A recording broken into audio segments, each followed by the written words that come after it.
ನಮಸ್ಕಾರ ವಿದ್ಯಾರ್ಥಿಗಳೇ. 5ನೇ ಪಾಠದ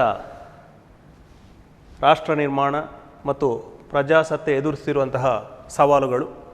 ಈಗಾಗಲೇ ನಾವು ಹಲವಾರು ಸವಾಲುಗಳ ಬಗ್ಗೆ ನಾವು ನೋಡಿದ್ದೇವೆ. ಅದು ಅಸಮಾನತೆ ಇರ್ಬೋದು, ಜಾತಿ ಪದ್ಧತಿ ಇರ್ಬೋದು, ಕೋಮುವಾದ ಇರ್ಬೋದು. ಹಾಗೆ ಇವತ್ತು ನಾವು ಒಂದು ಹೊಸ ಸವಾಲನ್ನು ನೋಡುವ.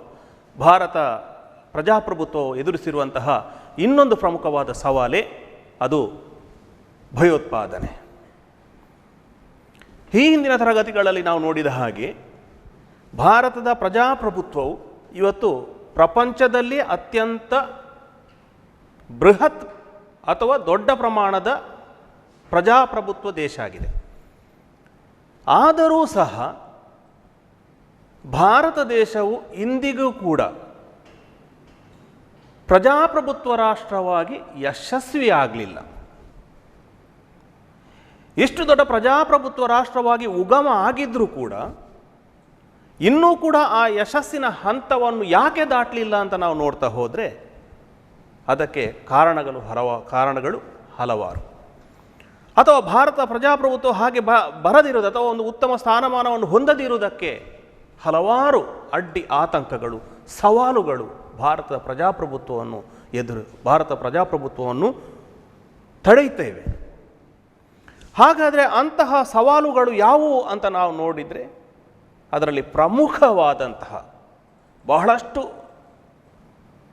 ಹೆಚ್ಚು ತೊಂದರೆ ಕೊಡುವಂತಹ ಒಂದು ಸವಾಲೇ ಭಯೋತ್ಪಾದನೆ. ವಿದ್ಯಾರ್ಥಿಗಳೇ, ಭಾರತ ಪ್ರಜಾಪ್ರಭುತ್ವಕ್ಕಿರುವಂತಹ ಸವಾಲುಗಳು ಯಾವ ರೀತಿ ಪ್ರಾಮುಖ್ಯವೋ ಅದೇ ರೀತಿಯಾಗಿ ಪರೀಕ್ಷಾ ದೃಷ್ಟಿಯಿಂದಲೂ ಕೂಡ ಈ ಪಾಠ ಬಹಳಷ್ಟು ಮಹತ್ವದ್ದು. ನೀವು ಬ್ಲೂ ಪ್ರಿಂಟ್ ನೋಡಿದರೆ ನಿಮಗೆ ಗೊತ್ತಾಗ್ತದೆ, ಈ ಪಾಠಕ್ಕೆ 22 ಅಂಕಗಳನ್ನು ನಿಗದಿಪಡಿಸಿದ್ದಾರೆ.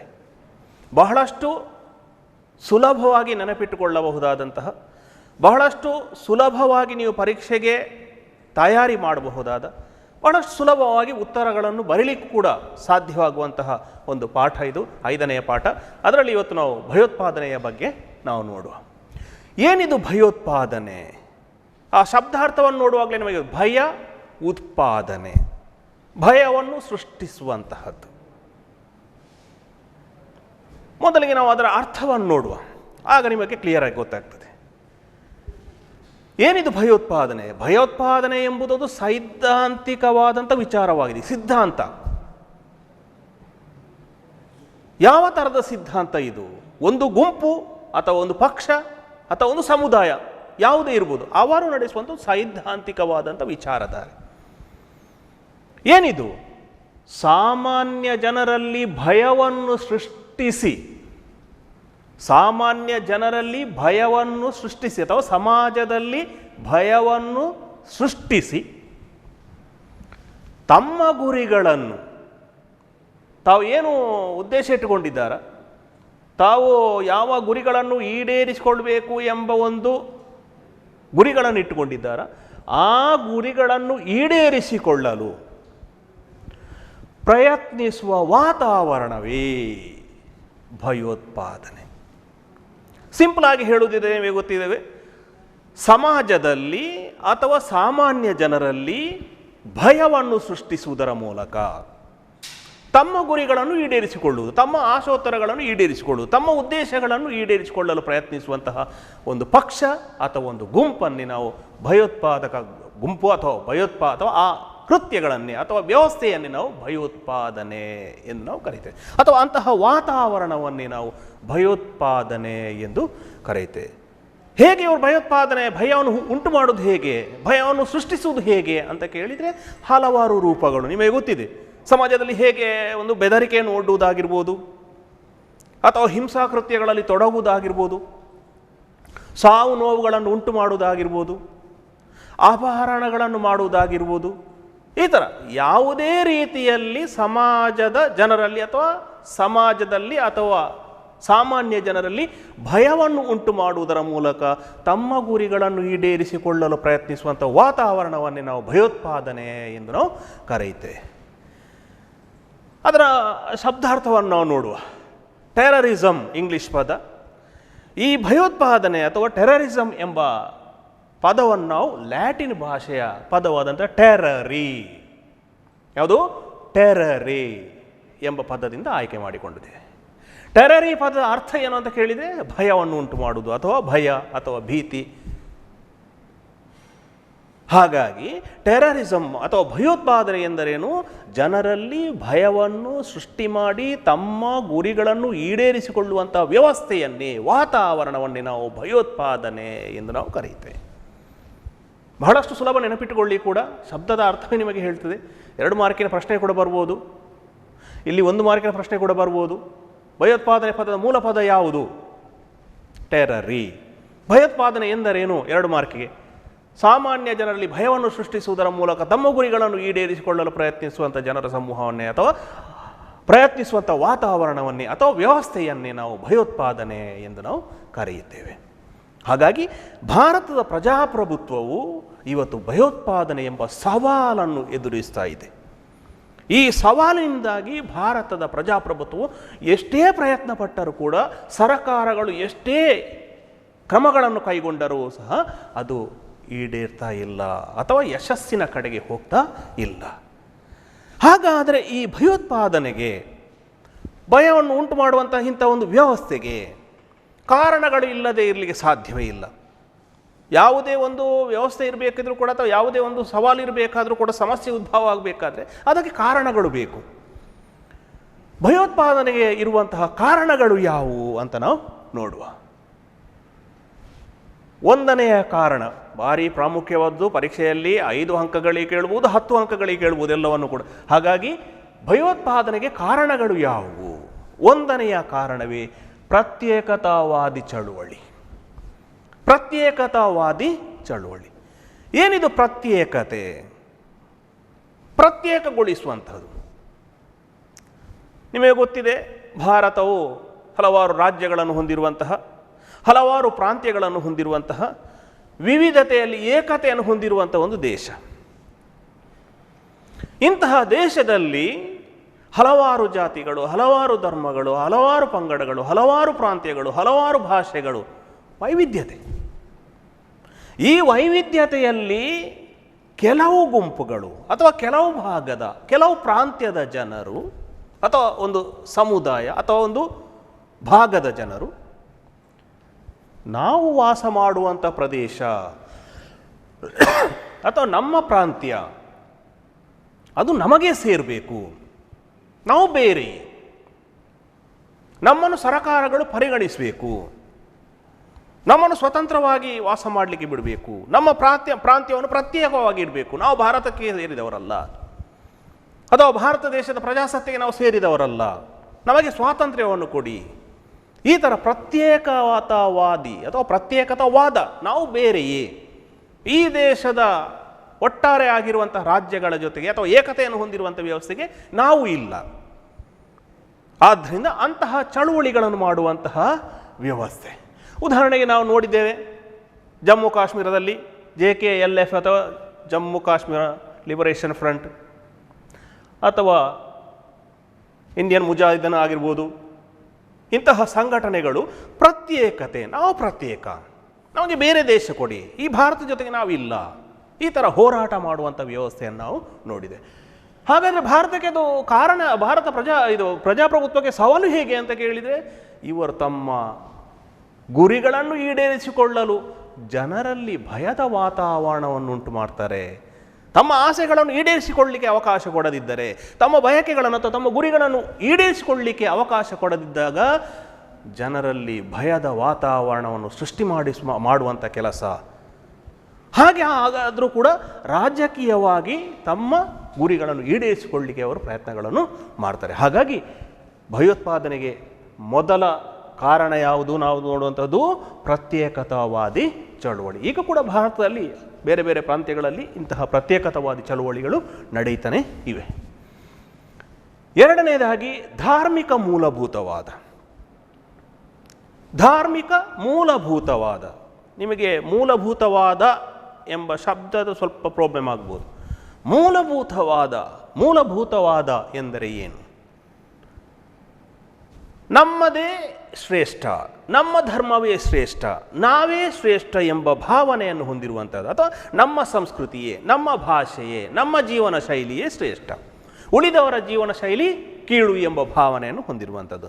ಧಾರ್ಮಿಕ ಮೂಲಭೂತವಾದ ಅಂದರೆ ನಮ್ಮ ಧರ್ಮವೇ ಶ್ರೇಷ್ಠ, ಉಳಿದ ಧರ್ಮಗಳು ಕೀಳು, ನಮ್ಮ ಧರ್ಮದ ಜೀವನ ಶೈಲಿ, ನಮ್ಮ ಧರ್ಮದ ಆಚಾರ ವಿಚಾರಗಳು, ನಮ್ಮ ಧರ್ಮದ ಸಂಸ್ಕೃತಿ ಅದೇ ಶ್ರೇಷ್ಠ, ಉಳಿದವು ಕೀಳು ಎಂಬ ಭಾವನೆಯನ್ನು ಹೊಂದಿರುವಂಥದ್ದು. ಅದು ಹಿಂದೂಗಳಾಗಿರ್ಬೋದು, ಮುಸಲ್ಮಾನರಾಗಿರ್ಬೋದು, ಕ್ರೈಸ್ತರಾಗಿರ್ಬೋದು, ಜೈನರಾಗಿರ್ಬೋದು, ಸಿಖ್ಖರಾಗಿರ್ಬೋದು, ಈ ಥರ ನಮ್ಮ ದೇಶದಲ್ಲಿರುವಂತಹ ಧರ್ಮಗಳಲ್ಲಿ ಅಥವಾ ಧರ್ಮಗಳಲ್ಲಿ ನಮ್ಮ ಧರ್ಮವೇ ಶ್ರೇಷ್ಠ ಎಂಬ ಭಾವನೆಯನ್ನು ಹೊಂದಿದ್ದು ಆ ವಾದವನ್ನು ಮಾಡುವಂತಹ ವ್ಯವಸ್ಥೆ ನಮ್ಮ ಭಯೋತ್ಪಾದನೆಗೆ ಎರಡನೆಯ ಕಾರಣವಾಗಿದೆ. ಧಾರ್ಮಿಕ ಮೂಲಭೂತವಾದ ಅಂದರೆ ನಮ್ಮ ಧರ್ಮವೇ ಶ್ರೇಷ್ಠ, ನಮ್ಮ ಧರ್ಮದ ಆಸೆ ಆಕಾಂಕ್ಷೆಗಳನ್ನು ಅಥವಾ ಗುರಿಗಳನ್ನು ಈಡೇರಿಸಿಕೊಳ್ಳಲಿಕ್ಕೆ ಅವಕಾಶ ಮಾಡಿಕೊಡಬೇಕು. ಅದು ಅವಕಾಶ ಮಾಡಿಕೊಡದಿದ್ದರೆ ಹಿಂಸಾ ಕೃತ್ಯಗಳಲ್ಲಿ ತೊಡಗುವಂಥದ್ದು, ಭಯೋತ್ಪಾದನಾ ಕೃತ್ಯಗಳಲ್ಲಿ ತೊಡಗುವಂಥದ್ದು. ಹಾಗಾಗಿ ಎರಡನೆಯ ಕಾರಣ. ಮೂರನೆಯ ಕಾರಣವೇ ಈಶಾನ್ಯ ಭಾಗದ ಜನಾಂಗೀಯ ಸಮಸ್ಯೆ. ಈಶಾನ್ಯ ಭಾಗದ, ಭಾರತದ ಈಶಾನ್ಯ ಭಾಗದ ರಾಜ್ಯಗಳಿವೆ. ಈ ರಾಜ್ಯಗಳಲ್ಲಿ ವಾಸ ಮಾಡುತ್ತಿರುವಂತಹ ಜನರ ಜೀವನ ಶೈಲಿ ಒಂದು ವಿಶಿಷ್ಟವಾದಿರುವಂಥದ್ದು. ಅವರ ಆಚಾರ ವಿಚಾರಗಳು ವಿಭಿನ್ನವಾದ್ದು, ಅವರ ನಡೆನುಡಿಗಳು ವಿಭಿನ್ನವಾಗಿವೆ, ಅವರ ಸಂಸ್ಕೃತಿ ವಿಭಿನ್ನವಾಗಿದೆ.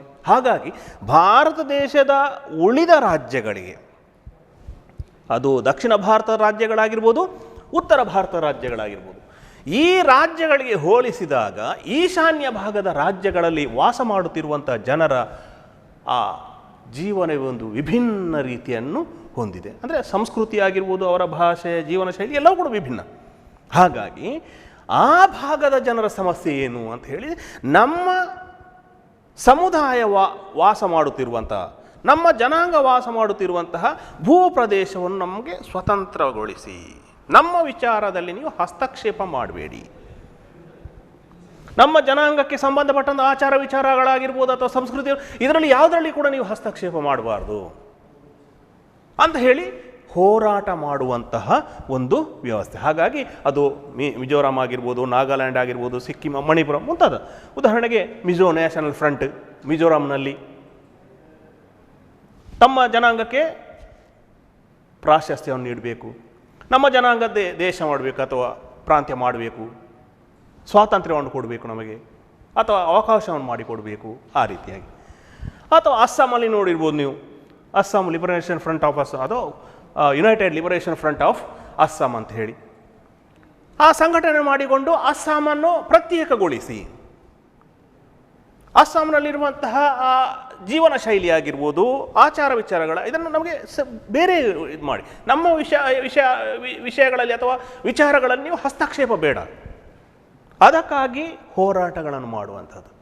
ಈಗ ಈ ಹಸ್ತಕ್ಷೇಪ ಮಾಡುವುದು ಬೇಡ ಅಥವಾ ನಮ್ಮ ವಿಷಯಗಳಲ್ಲಿ ನೀವು ಕೈ ಹಾಕಬಾರ್ದು ಅಂತ ಹೇಳಿದಾಗ ಸರಕಾರಗಳು ಅದಕ್ಕೆ ವಿರುದ್ಧವಾಗಿ ಹೋದಾಗ ಇವರು ಹಿಂಸಾಕೃತ್ಯಗಳಲ್ಲಿ ತೊಡಗ್ತಾರೆ. ಹಾಗೇನಾಗ್ತದೆ, ಜನರಲ್ಲಿ ಭಯದ ವಾತಾವರಣವನ್ನು ಸೃಷ್ಟಿ ಮಾಡುವಂಥ ಕೆಲಸ ನಡೆಯುತ್ತದೆ. ಹಾಗಾಗಿ ಭಯೋತ್ಪಾದನೆಗೆ ಮೂರನೆಯ ಕಾರಣವೇ ಈಶಾನ್ಯ ಭಾಗದ ಜನಾಂಗೀಯ ಸಮಸ್ಯೆಗಳು.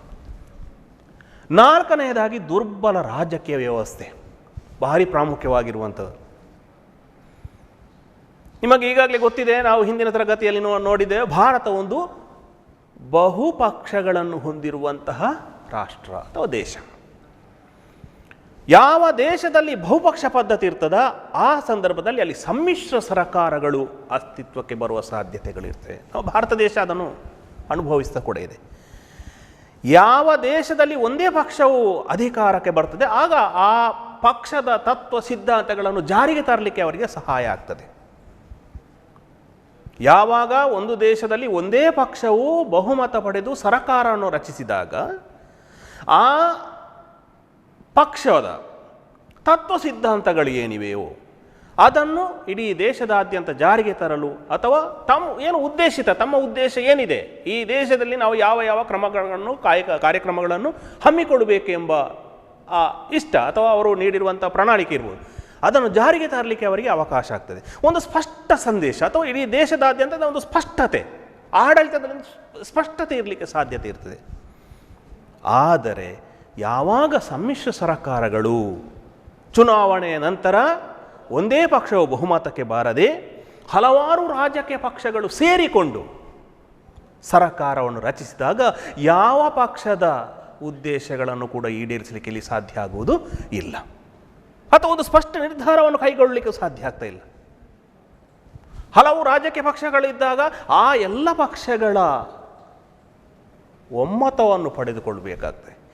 ಈ ಒಮ್ಮತವನ್ನು ಪಡೆದುಕೊಂಡು ಕೆಲವು ಯೋಜನೆಗಳನ್ನು, ಕಾರ್ಯಕ್ರಮಗಳನ್ನು ಜಾರಿಗೆ ತರುವುದು ಬಹಳಷ್ಟು ಕಷ್ಟಕರ.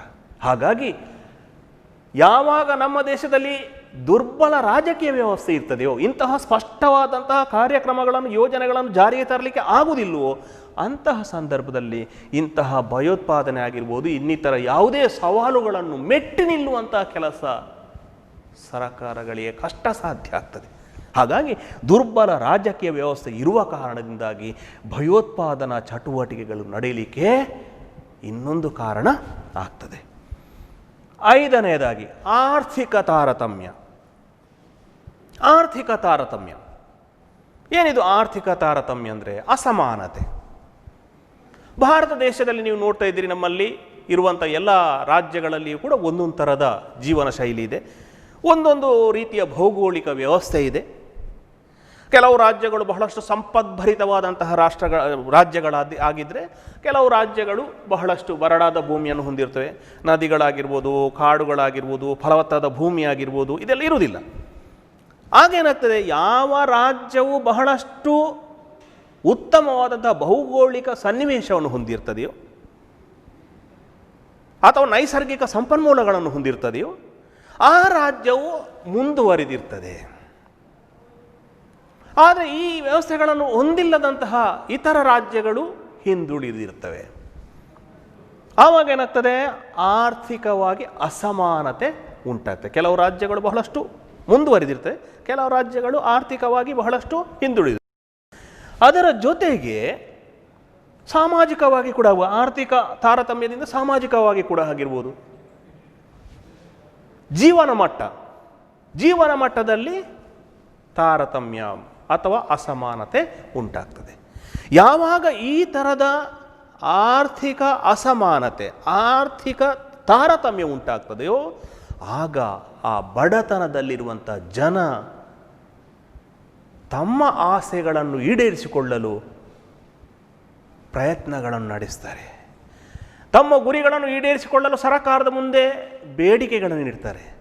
ಯಾವಾಗ ಇಂತಹ ಪ್ರಾಂತ್ಯ ಅಥವಾ ರಾಜ್ಯದ ಅಥವಾ ಆ ಜನತೆ ಸರಕಾರದ ಮುಂದೆ ಇಂತಹ ಬೇಡಿಕೆಗಳನ್ನು ಇಟ್ಟಾಗ ಅದನ್ನು ಸರಕಾರಗಳು ಈಡೇರಿಸುವುದಿಲ್ವೋ, ಅಂತಹ ಸಂದರ್ಭದಲ್ಲಿ ಆ ಪ್ರದೇಶದ ಜನರು ರೊಚ್ಚಿಗೆ ಇಳುವಂತಹ, ಹಿಂಸಾ ಕೃತ್ಯಕ್ಕೆ ಇಳಿಯುವಂತಹ ವ್ಯವಸ್ಥೆಯನ್ನು ನಾವು ನೋಡ್ತಾ ಇದ್ದೇವೆ. ಉದಾಹರಣೆಗೆ ನಕ್ಸಲಿಸಮ್ ಅಂತ ನೀವು ಕೇಳಿದಿರಿ. ಯಾವ ಪ್ರದೇಶವು ಆರ್ಥಿಕವಾಗಿ ಹಿಂದುಳಿದಿರುತ್ತದೋ ಅದು ಆರ್ಥಿಕವಾಗಿ ಸರಕಾರಗಳು ಅದನ್ನು ಮುಂದಕ್ಕೆ ತರಲು ಕ್ರಮ ಕೈಗೊಳ್ಳುವುದಿಲ್ವೋ, ಅಂತಹ ಸಂದರ್ಭದಲ್ಲಿ ಅಂತಹ ಆ ಭಾಗದ ಜನರು ಮನವಿಯನ್ನು ಮಾಡಿಕೊಳ್ತಾರೆ, ಚಳುವಳಿಗಳನ್ನು ಮಾಡ್ತಾರೆ. ಇದು ಯಾವುದಕ್ಕೂ ಕೂಡ ಸರಕಾರಗಳು ಬಗ್ಗದಿದ್ದಾಗ ಹಿಂಸಾಕೃತ್ಯಗಳಲ್ಲಿಯೂ ಕೂಡ ತೊಡಗುವುದನ್ನು ನಾವು ನೋಡ್ತಾ ಇದ್ದೇವೆ. ಭಾರತ ದೇಶದಾದ್ಯಂತ ನೋಡಿದರೆ ನೀವು ನಮ್ಮ ಬಿಹಾರ, ಜಾರ್ಖಂಡ್ ಅಥವಾ ಕರ್ನಾಟಕದ ಕೆಲವು ಭಾಗಗಳಲ್ಲಿ ಕೂಡ ಇಂತಹ ಸಮಸ್ಯೆಗಳನ್ನು ನಾವು ನೋಡ್ತಾ ಇದ್ದೇವೆ. ಯಾಕೆ ಅಂತ ಹೇಳಿದರೆ ಆರ್ಥಿಕವಾಗಿ ಅಸಮಾನತೆ ಅಥವಾ ಆರ್ಥಿಕವಾಗಿ ತಾರತಮ್ಯ ಇದ್ದ ಕಾರಣ ಆ ಆರ್ಥಿಕ ಸಮಾನತೆಗಾಗಿ ಹೋರಾಟ ನಡೆಸ್ತಾರೆ. ಸರಕಾರಗಳು ರಾಜಕೀಯವಾಗಿ ಅದಕ್ಕೆ ಸ್ಪಂದನೆ ಕೊಡದಿದ್ದಾಗ ಅವರು ಹಿಂಸಾಕೃತ್ಯಗಳಲ್ಲಿ ತೊಡಗಲಿಕ್ಕೆ ಪ್ರಾರಂಭ ಮಾಡ್ತಾರೆ. ಯಾವಾಗ ಇಂಥ ಹಿಂಸಾಕೃತ್ಯಗಳಲ್ಲಿ ತೊಡಗ್ತಾರೋ ಆಗ ಭಯವನ್ನು ಉಂಟು ಮಾಡುವಂತಹ, ಭಯದ ವಾತಾವರಣವನ್ನು ಸೃಷ್ಟಿ ಮಾಡುವಂತಹ ಒಂದು ಅವಕಾಶ ಕೂಡ ನಮಗೆ ದೊರೆಯುತ್ತೆ. ಹಾಗಾಗಿ ಭಯೋತ್ಪಾದನೆಗೆ ಇನ್ನೊಂದು ಪ್ರಮುಖವಾದ ಕಾರಣವೇ ಆರ್ಥಿಕ ತಾರತಮ್ಯ ಆಗಿದೆ. ಹಾಗಾಗಿ ಭಯೋತ್ಪಾದನೆಗೆ ಪ್ರಮುಖವಾಗಿ 5 ಕಾರಣಗಳು ನೆನಪಿಟ್ಟುಕೊಳ್ಳಿ. ಭಾರಿ ಪ್ರಾಮುಖ್ಯವಾದ್ದು, ಪರೀಕ್ಷಾ ದೃಷ್ಟಿಯಿಂದ 5 ಮಾರ್ಕಿಗೆ ಕೇಳ್ಬೋದು. ಭಯೋತ್ಪಾದನೆ ಎಂದರೇನು, ಭಯೋತ್ಪಾದನೆಯ ಕಾರಣಗಳು ಯಾವುವು? 1, ಪ್ರತ್ಯೇಕತಾವಾದಿ ಚಳುವಳಿ. 2, ಧಾರ್ಮಿಕ ಮೂಲಭೂತವಾದ. 3, ಈಶಾನ್ಯ ಭಾಗದ ಜನಾಂಗೀಯ ಸಮಸ್ಯೆ. 4, ದುರ್ಬಲ ರಾಜಕೀಯ ವ್ಯವಸ್ಥೆ. 5, ಆರ್ಥಿಕ ತಾರತಮ್ಯ. ಹಾಗಾಗಿ 5 ಕಾರಣಗಳು. ಮುಂದಕ್ಕೆ ನಾವು ಹೋಗುವ, ಭಯೋತ್ಪಾದನೆಯು ಭಾರತದ ಪ್ರಜಾಪ್ರಭುತ್ವಕ್ಕೆ ತೊಡಕು, ಅಡ್ಡಿ ಅಥವಾ ಬೆದರಿಕೆ ಹೇಗೆ? ಪರೀಕ್ಷೆಯಲ್ಲಿ ಪ್ರಶ್ನೆ ಬರ್ಬೋದು. ಭಯೋತ್ಪಾದನೆಯು ಭಾರತ ಪ್ರಜಾಪ್ರಭುತ್ವಕ್ಕೆ ಅಡ್ಡಿಯಾಗಿದೆ, ತೊಡಕಾಗಿದೆ, ಹೇಗೆ? ಪ್ರಮುಖವಾಗಿ 5 ಪಾಯಿಂಟ್ಗಳಿವೆ. ಭಾರತದ ಪ್ರಜಾಪ್ರಭುತ್ವಕ್ಕೆ ಭಯೋತ್ಪಾದನೆಯೊಂದು ಬೆದರಿಕೆಯಾಗಿದೆ. ಹೇಗೆ ಅಂತ ಹೇಳಿದರೆ, 1, ಆಡಳಿತ ಯಂತ್ರಕ್ಕೆ ಅಡ್ಡಿ. ಭಯೋತ್ಪಾದನೆಯು ಭಾರತದ ಆಡಳಿತ ಯಂತ್ರಕ್ಕೆ ಅಡ್ಡಿ. ಹೇಗೆ? ನಮ್ಮ ದೇಶದಲ್ಲಿ ಅಥವಾ ದೇಶದ ಯಾವುದೇ ಭಾಗದಲ್ಲಿ ಭಯೋತ್ಪಾದನಾ ಕೃತ್ಯಗಳು ಸಂಭವಿಸಿದಾಗ ಆ ಸಂದರ್ಭದಲ್ಲಿ ಸರಕಾರಗಳು ಆ ಕಡೆಗೆ ಗಮನವನ್ನು ಕೊಡಬೇಕಾಗ್ತದೆ. ಯಾವುದೇ ರಾಜಕೀಯ ಪಕ್ಷವು ಅಧಿಕಾರಕ್ಕೆ ಬಂದಾಗ ಆ ರಾಜಕೀಯ ಪಕ್ಷವು ದೇಶದಾದ್ಯಂತ ಶಾಂತಿಯುತ ವಾತಾವರಣ ಇದ್ದರೆ ತಾನು ಏನು ಪ್ರಣಾಳಿಕೆಯಲ್ಲಿ ಭರವಸೆಗಳನ್ನು ಕೊಟ್ಟಿದ್ದಾರೋ ಅದನ್ನೆಲ್ಲವನ್ನು ಕೂಡ ಹಂತವಾಗಿ ಈಡೇರಿಸುವ ಪ್ರಯತ್ನಗಳನ್ನು ಮಾಡ್ತಾ ಇರ್ತದೆ. ಆದರೆ ಈ ಥರದ ಹಿಂಸಾತ್ಮಕ ಕೃತ್ಯಗಳು ಜರುಗಿದ ಸಂದರ್ಭದಲ್ಲಿ ಸರಕಾರಗಳು ತಮ್ಮ ಗಮನವನ್ನು ಆ ಕಡೆಗೆ ಕೇಂದ್ರೀಕರಣಗೊಳಿಸಬೇಕಾಗ್ತದೆ. ಭದ್ರತೆಯನ್ನು ಒದಗಿಸುವುದಕ್ಕಾಗಿ, ರಕ್ಷಣೆಯನ್ನು ಕೊಡುವ ಸಲುವಾಗಿ ಅತ್ಯಾಧುನಿಕ ಶಸ್ತ್ರಾಸ್ತ್ರಗಳಾಗಬೇಕು. ಜನರಲ್ಲಿ ಆ ಭಯದ ವಾತಾವರಣ ನಿವಾರಿಸಲಿಕ್ಕೆ ಪ್ರಯತ್ನಗಳನ್ನು ಮಾಡಬೇಕಾಗ್ತದೆ. ಹಾಗಾಗಿ ಇತ್ತ ಕಡೆ ಸರಕಾರದ ಯೋಜನೆಗಳನ್ನು, ಕಾರ್ಯಕ್ರಮಗಳನ್ನು ಅನುಷ್ಠಾನಗೊಳಿಸುವ ಬದಲು ಭಯೋತ್ಪಾದನೆ ನಿಯಂತ್ರಣ ಮಾಡಲು ಪ್ರಯತ್ನಗಳನ್ನು ಮಾಡಲಿಕ್ಕೆ ಸರಕಾರಗಳು ಗಮನವನ್ನು ಕೊಡಬೇಕಾಗ್ತದೆ. ಜೊತೆಗೆ ಈ ಭಯೋತ್ಪಾದನಾ ಚಟುವಟಿಕೆಗಳಲ್ಲಿ ಕೂಡ ಸರಕಾರದ ಮುಖ್ಯಸ್ಥರನ್ನು ಹತ್ಯೆ ಮಾಡುವುದಾಗಿರ್ಬೋದು, ಸರಕಾರದ ಅಧಿಕಾರಿಗಳನ್ನು ಹತ್ಯೆ ಮಾಡುವುದಾಗಿರ್ಬೋದು, ಪೊಲೀಸರನ್ನು ಹತ್ಯೆ ಮಾಡುವುದಾಗಿರ್ಬೋದು, ಪೊಲೀಸ್ ಸ್ಟೇಷನ್ಗಳ ಮೇಲೆ ಆಕ್ರಮಣ ಮಾಡುವುದಾಗಿರ್ಬೋದು, ಅಥವಾ ನೀವು ನೋಡಿದಿರಿ ನಮ್ಮ ಭಾರತ ಸಂಸತ್ತು ಶಾಸನ ಸಭೆಗಳ ಮೇಲೆ ಆಕ್ರಮಣ ಮಾಡುವುದಾಗಿರ್ಬೋದು. ಇಂತಹ ಆಡಳಿತ ಯಂತ್ರಕ್ಕೆ ಅಡ್ಡಿ ಮಾಡುವಂತಹ, ಆಡಳಿತ ವ್ಯವಸ್ಥೆಗೆ ಅಡೆತಡೆ ಕೊಡುವಂತಹ ಕೆಲಸವನ್ನು ಇವರು ಮಾಡ್ತಾರೆ. ಹಾಗಾಗಿ ಈ ಥರ ಭಯೋತ್ಪಾದನಾ ಕೃತ್ಯಗಳಲ್ಲಿ ತೊಡಗಿದಾಗ ಅಥವಾ ಭಯೋತ್ಪಾದನಾ ಚಟುವಟಿಕೆಗಳಲ್ಲಿ ತೊಡಗಿದಾಗ ಅದು ಆಡಳಿತ ಯಂತ್ರಕ್ಕೆ ತೊಂದರೆಯಾಗ್ತದೆ. ಅಧಿಕಾರಿಗಳೆಲ್ಲ ಕೂಡ ತಮ್ಮ ಗಮನವನ್ನು ಆ ಕಡೆ ಸೆಳೆಯಬೇಕಾಗ್ತದೆ. ಸರ್ಕಾರದ ಕೆಲಸವು ಯಾವ ಉತ್ತಮ ಯೋಜನೆಗಳನ್ನು ಹಮ್ಮಿಕೊಳ್ಬೇಕಾಗ್ತದೆ, ಯೋಜನೆಗಳನ್ನು ಜಾರಿಗೆ ತರಬೇಕಾಗ್ತದೆ, ಆ ಕಡೆ ಗಮನ ಕೊಡದೆ ಈ ಭಯೋತ್ಪಾದನಾ ಚಟುವಟಿಕೆಗಳನ್ನು ನಿಯಂತ್ರಣ ಮಾಡುವ ಕಡೆ ಗಮನ ಕೊಡುವಂತಹ ಪ್ರಮೇಯ ಬರ್ತದೆ. ಎರಡನೆಯದಾಗಿ, ಸಂವಿಧಾನಕ್ಕೆ ಗೌರವವಿಲ್ಲ. ಸಂವಿಧಾನ ಎಂದರೆ ಏನು? ಪ್ರಥಮ PUCಯಲ್ಲಿ ನೀವು ನೋಡಿದ್ದೀರಿ. ಒಂದು ದೇಶದ ಮೂಲಭೂತ ಶಾಸನಗಳ ಪಟ್ಟಿ ಅಥವಾ ಶಾಸನವನ್ನೇ ನಾವು ಸಂವಿಧಾನ ಎಂದು ನಾವು ಕರೀತೇವೆ. ಅಥವಾ ಒಂದು ದೇಶದ ಮೂಲಭೂತ ಕಾನೂನುಗಳ ಪಟ್ಟಿಯನ್ನೇ, ದಾಖಲೆಯನ್ನೇ ನಾವು ಸಂವಿಧಾನ ಎಂದು ನಾವು ಕರೀತೇವೆ. ಉದಾಹರಣೆಗೆ ಭಾರತ ದೇಶದಲ್ಲಿ ಕೂಡ ಒಂದು ಸಂವಿಧಾನ ಇದೆ. ಆ ಸಂವಿಧಾನದ ಕಾನೂನನ್ನು ಎಲ್ಲರೂ ಕೂಡ ನಾವು ಅನುಸರಿಸ್ತಾ ಇರ್ತೇವೆ. ಯಾವಾಗ ಎಲ್ಲರೂ ಕೂಡ ಇಂತಹ ಕಾನೂನುಗಳನ್ನು ಅನುಸರಿಸ್ತಾರೋ ಆಗ ದೇಶದಾದ್ಯಂತ ಶಾಂತಿಯುತವಾದಂಥ, ಸೌಹಾರ್ದಯುತವಾದಂಥ ಜೀವನ ನಡೀತಾ ಇರ್ತದೆ. ಆದರೆ ಭಯೋತ್ಪಾದನೆಯ ಕೃತ್ಯಗಳಲ್ಲಿ ತೊಡಗಿದಂಥ ಜನರಿಗೆ ಈ ಕಾನೂನಿನ ಮೇಲೆ, ನಮ್ಮ ನೆಲದ ಕಾನೂನಿನ ಮೇಲೆ, ಸಂವಿಧಾನದ ಮೇಲೆ ಗೌರವವಿರುವುದಿಲ್ಲ. ಕಾನೂನು ಏನನ್ನು ಹೇಳ್ತದೆ? ಎಲ್ಲರೂ ಕೂಡ ಸೌಹಾರ್ದಯುತವಾಗಿ ಜೀವನ ಮಾಡಬೇಕು, ಶಾಂತಿಯುತವಾದಂಥ ಜೀವನ ನಡೆಸಬೇಕು, ಪ್ರತಿಯೊಬ್ಬರು ಕೂಡ ಗೌರವ ಕೊಡಬೇಕು, ರಾಷ್ಟ್ರಧ್ವಜ, ರಾಷ್ಟ್ರಗೀತೆ, ರಾಷ್ಟ್ರಲಂಘನೆ ಇದಕ್ಕೆಲ್ಲ ಗೌರವ ಕೊಡಬೇಕು. ಪ್ರತಿಯೊಬ್ಬರು ಕೂಡ ಕಾನೂನನ್ನು ಅನುಸರಿಸ್ತಾ ಅಥವಾ ಕಾನೂನನ್ನು ಪಾಲನೆ ಮಾಡಿದರೆ ವ್ಯವಸ್ಥಿತವಾದಂಥ ಸಮಾಜ ನಿರ್ಮಾಣ ಆಗ್ತದೆ. ಸಮಾಜ ಅಥವಾ ದೇಶ ಕಟ್ಟಲು ಅಥವಾ ರಾಷ್ಟ್ರ ನಿರ್ಮಾಣ ಆಗಲಿಕ್ಕೆ ಕೂಡ ಸಾಧ್ಯ ಆಗ್ತದೆ. ಆದರೆ ಭಯೋತ್ಪಾದನಾ ಕೃತ್ಯಗಳಲ್ಲಿ ತೊಡಗಿರುವವರು ಜನತೆಯ ಜೀವಕ್ಕೆ ಬೆಲೆ ಕೊಡುವುದಿಲ್ಲ. ನೀವು ನೋಡಿರ್ಬೋದು, ನಮ್ಮ ರೈಲ್ವೆ ಸ್ಟೇಷನ್ಗಳನ್ನು ಧ್ವಂಸ ಮಾಡುವುದಾಗಿರ್ಬೋದು, ಸಾರ್ವಜನಿಕ ಸ್ಥಳಗಳಲ್ಲಿ ಹಿಂಸಾಕೃತ್ಯಗಳನ್ನು ಮಾಡುವುದಾಗಿರ್ಬೋದು, ಅದು ಚಲನಚಿತ್ರ ಮಂದಿರಗಳಾಗಿರ್ಬೋದು, ಸರ್ಕಾರಿ ಕಚೇರಿಗಳಾಗಿರ್ಬೋದು, ಅಥವಾ ಬಸ್ ನಿಲ್ದಾಣಗಳಾಗಿರ್ಬೋದು, ಮುಂತಾದ ಕಡೆಗಳಲ್ಲಿ ಹಿಂಸಾತ್ಮಕ ಕೃತ್ಯಗಳನ್ನು ಮಾಡಿದಾಗ ಏನಾಗ್ತದೆ, ಅಲ್ಲಿ ಸಾಯುವಂಥವರು ಎಷ್ಟೋ ಮಂದಿ ಇರ್ತಾರೆ, ತಮ್ಮ ದೇಹದ ಅಂಗಾಂಗಗಳನ್ನು ಕಳೆದುಕೊಳ್ಳುವವರು ಎಷ್ಟೋ ಮಂದಿ ಇರ್ತಾರೆ. ಹಾಗಾಗಿ ಕಾನೂನಿನ ಮೇಲೆ ಅವರಿಗೆ ಗೌರವ ಇರೋದಿಲ್ಲ. ಕಾನೂನೇನು ಹೇಳ್ತದೆ, ಪ್ರತಿಯೊಬ್ಬರ ಜೀವಕ್ಕೂ ಕೂಡ ಗೌರವ ಕೊಡಬೇಕು. ಇಂಥ ಭಯೋತ್ಪಾದನಾ ಕೃತ್ಯಗಳಲ್ಲಿ ತೊಡಗಿದ, ಹಿಂಸಾತ್ಮಕ ಕೃತ್ಯಗಳಲ್ಲಿ ತೊಡಗಿದಾಗ ಗೌರವ ಎಲ್ಲಿ ಬರ್ತದೆ? ಗೌರವ ಇರುವುದು ಇಲ್ಲ. ಅಂದರೆ ಕಾನೂನನ್ನು ಪಾಲನೆ ಮಾಡುವುದು ಇಲ್ಲ.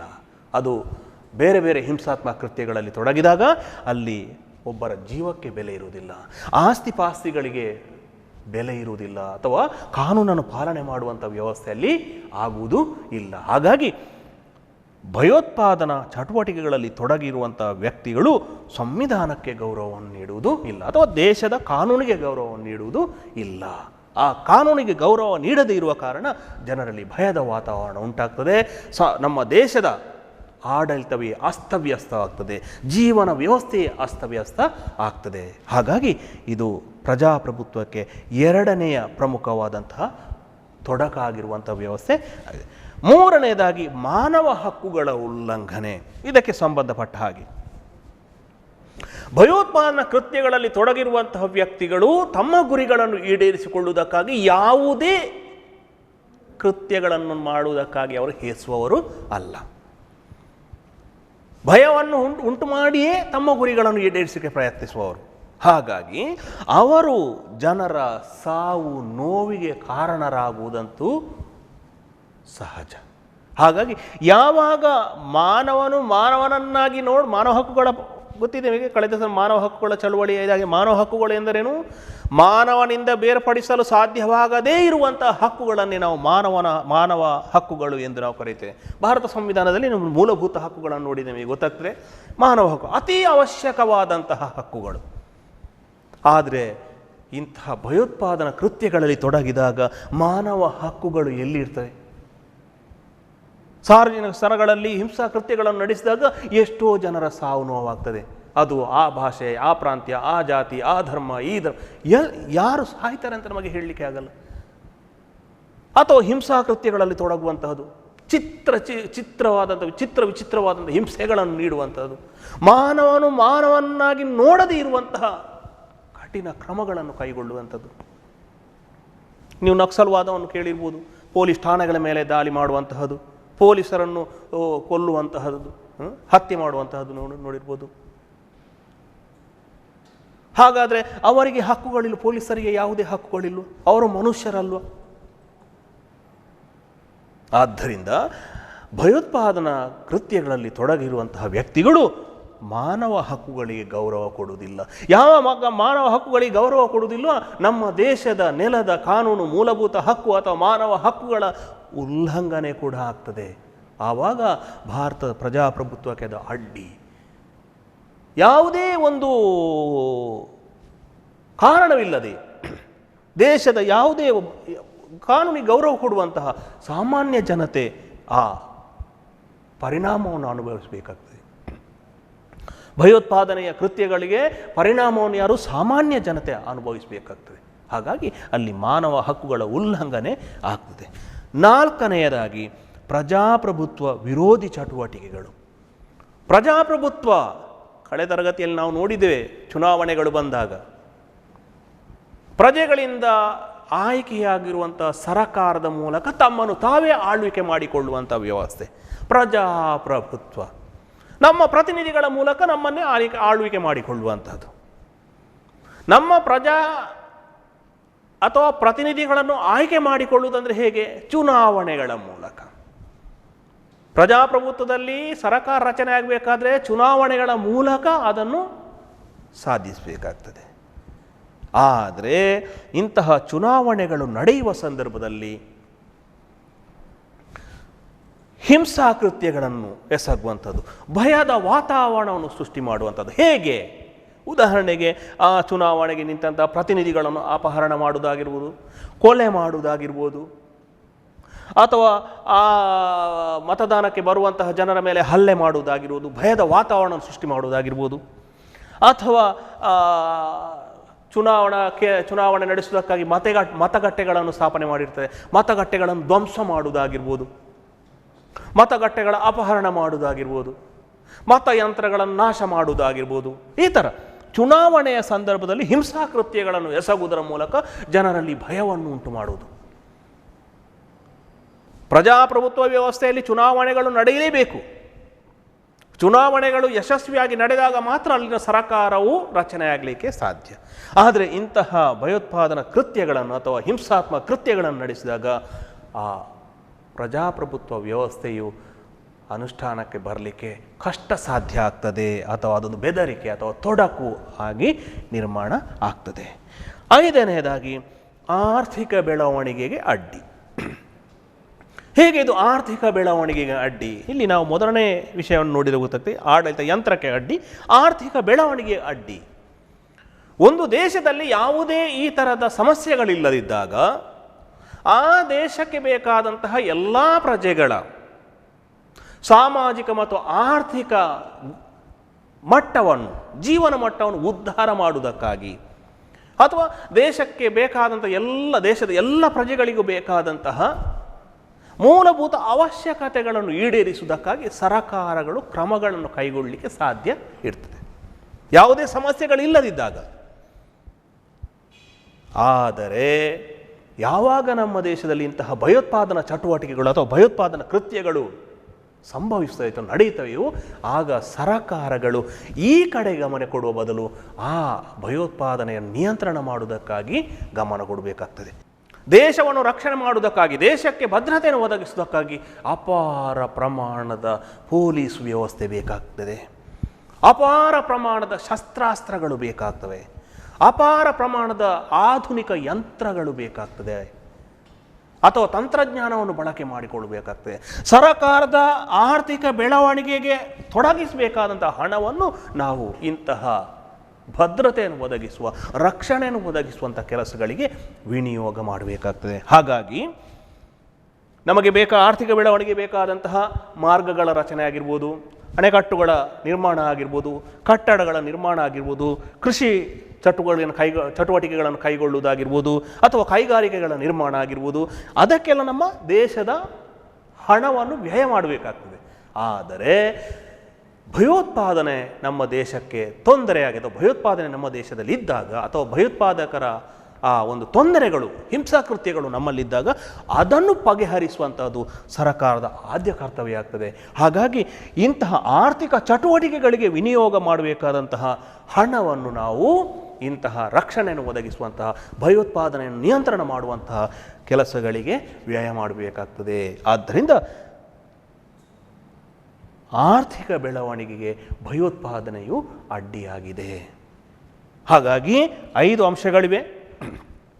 ಪರೀಕ್ಷೆಯಲ್ಲಿ ಕೇಳ್ಬೋದು, ಭಯೋತ್ಪಾದನೆಯು ಪ್ರಜಾಪ್ರಭುತ್ವಕ್ಕೆ ಅಡ್ಡಿಯಾಗಿದೆ, ತೊಡಕಾಗಿದೆ, ಬೆದರಿಕೆಯಾಗಿದೆ, ಹೇಗೆ? ಆಗ ನೀವು ಈ 5 ಪಾಯಿಂಟ್ಗಳನ್ನು ಬರೀಬೇಕಾಗ್ತದೆ. 1, ಆಡಳಿತ ಯಂತ್ರಕ್ಕೆ ಅಡ್ಡಿಯಾಗಿದೆ. 2ನೇದು, ಸಂವಿಧಾನಕ್ಕೆ ಗೌರವವನ್ನು ಕೊಡುವುದಿಲ್ಲ. 3ನೇದಾಗಿ, ಮಾನವ ಹಕ್ಕುಗಳ ಉಲ್ಲಂಘನೆಯಾಗ್ತದೆ, ಮಾನವ ಹಕ್ಕುಗಳಿಗೆ ಅವರು ಬೆಲೆ ಕೊಡುವುದಿಲ್ಲ. 4ನೇದಾಗಿ, ಪ್ರಜಾಪ್ರಭುತ್ವ ವಿರೋಧಿ ಚಟುವಟಿಕೆಗಳು ನಡೆಯುತ್ತವೆ.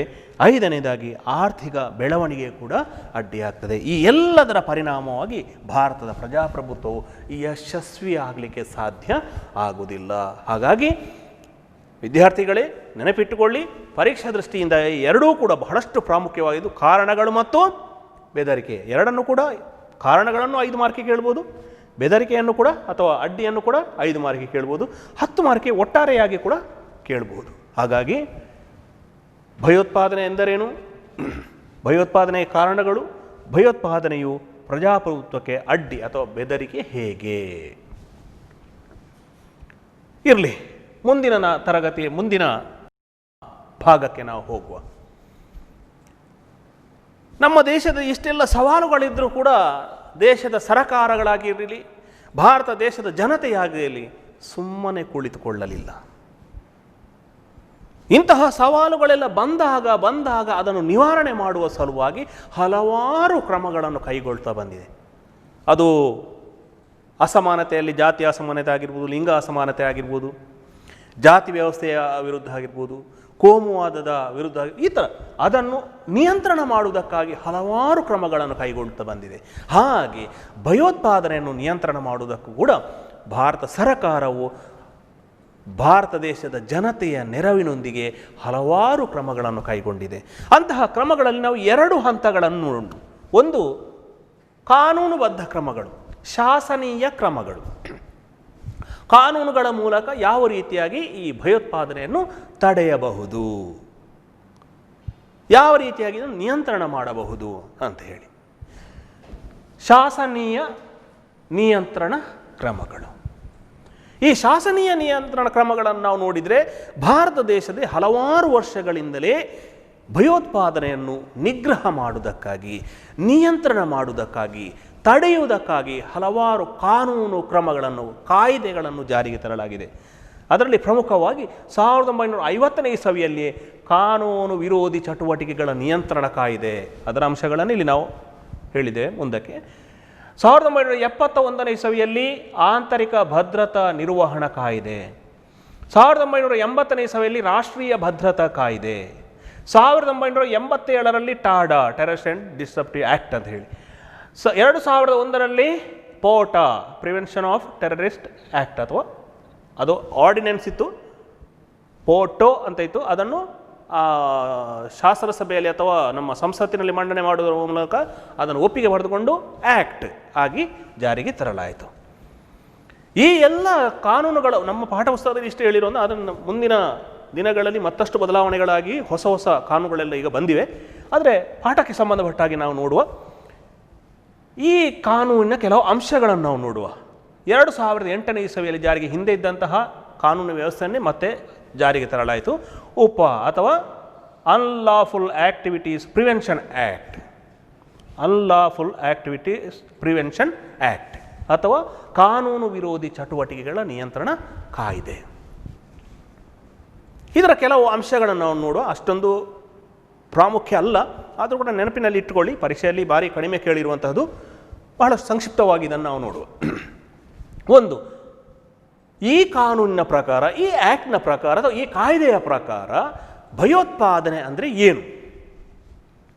ಯಾವುದೇ ಭೀತಿಯನ್ನುಂಟು ಮಾಡುವಂತಹ ಯಾವುದೇ ಕೃತ್ಯದಲ್ಲಿ ತೊಡಗಿದ್ರೂ ಕೂಡ ಅದು ಭಯೋತ್ಪಾದನೆ ಎಂದು ಪರಿಗಣಿಸಲಾಗುವುದು. ಹಾಗಾಗಿ ಜನರ ಮನಸ್ಸಿನ ಮೇಲೆ ಭಯವನ್ನು ಉಂಟು ಮಾಡುವಂಥದ್ದು ಅಥವಾ ಸಮಾಜದಲ್ಲಿ ಭಯದ ವಾತಾವರಣ ಸೃಷ್ಟಿ ಮಾಡುವಂಥದ್ದು, ಹಿಂಸಾ ಕೃತ್ಯಗಳಲ್ಲಿ ತೊಡಗುವುದಾಗಿರ್ಬೋದು, ಇಂತಹ ಯಾವುದೇ ಭಯವನ್ನು ಉಂಟು ಮಾಡುವಂಥ ವಾತಾವರಣ ಸೃಷ್ಟಿ ಮಾಡಿದರೆ ಅದನ್ನು ಈ ಕಾಯ್ದೆಯ ಪ್ರಕಾರ ಅದನ್ನು ಭಯೋತ್ಪಾದನೆ ಎಂದು ಪರಿಗಣಿಸಲಾಗುವುದು. ಎರಡನೆಯದಾಗಿ, ಭಯೋತ್ಪಾದನೆಗೆ ಸಹಾಯ ಮಾಡುವುದು ಕೂಡ ಶಿಕ್ಷಾರ್ಹ ಅಪರಾಧ.